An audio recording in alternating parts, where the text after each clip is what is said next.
తదుపరి కుంభరాశి.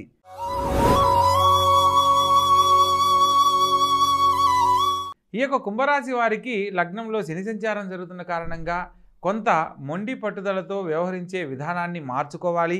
అదేవిధంగా ద్వితీయ స్థానాధిపతి అయిన గురువు తృతీయంలో సంచరిస్తున్నారు.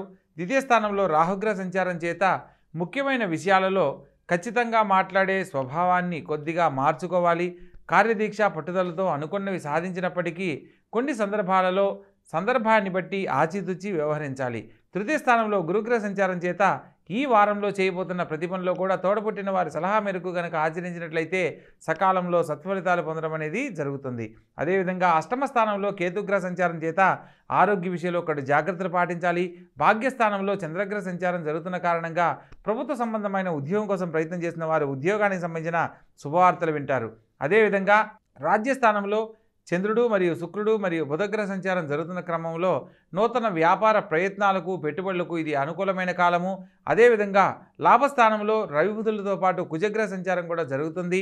సప్తమాధిపతి అయిన రవి పంచమ అష్టమాధిపతి అయిన బుధుడితో కలిసి లాభస్థానంలో సంచరిస్తున్న క్రమంలో ఆర్థికంగా ఎదగడానికి నూతన వ్యాపార ప్రయత్నాలు ఆలోచనలకు దారితీస్తుంది.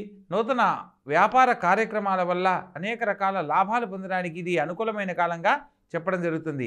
వ్యయస్థానంలోకి మారుతున్న చంద్రుడి కారణంగా వారం చివరిలో కొంత శారీరక శ్రమ పనులు ఒత్తిడి అధికమవడానికి అవకాశం ఉంది. కాబట్టి కొంత ఆరోగ్య విషయంలో ఒకటి జాగ్రత్తలు పాటించాలి.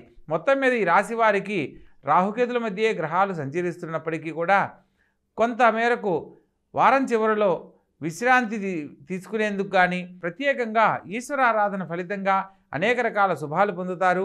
సోమవారం నాడు పేదవారికి ఒకరికైనా పెరుగన్నాన్ని కనుక డొనేట్ చేసినట్లయితే సంపూర్ణమైన ఆరోగ్యాన్ని మానసిక ప్రశాంతతను పొందుతారనేది సూచనగా తెలియజేయడం జరుగుతుంది. అదేవిధంగా ఆరోగ్యపరంగా సమస్యల నుంచి బయటపడడానికి ఎరుపు వర్ణంలో ఉన్న ఒక దారాన్ని మీ యొక్క కుడి చేతికి కట్టుకోవాలి.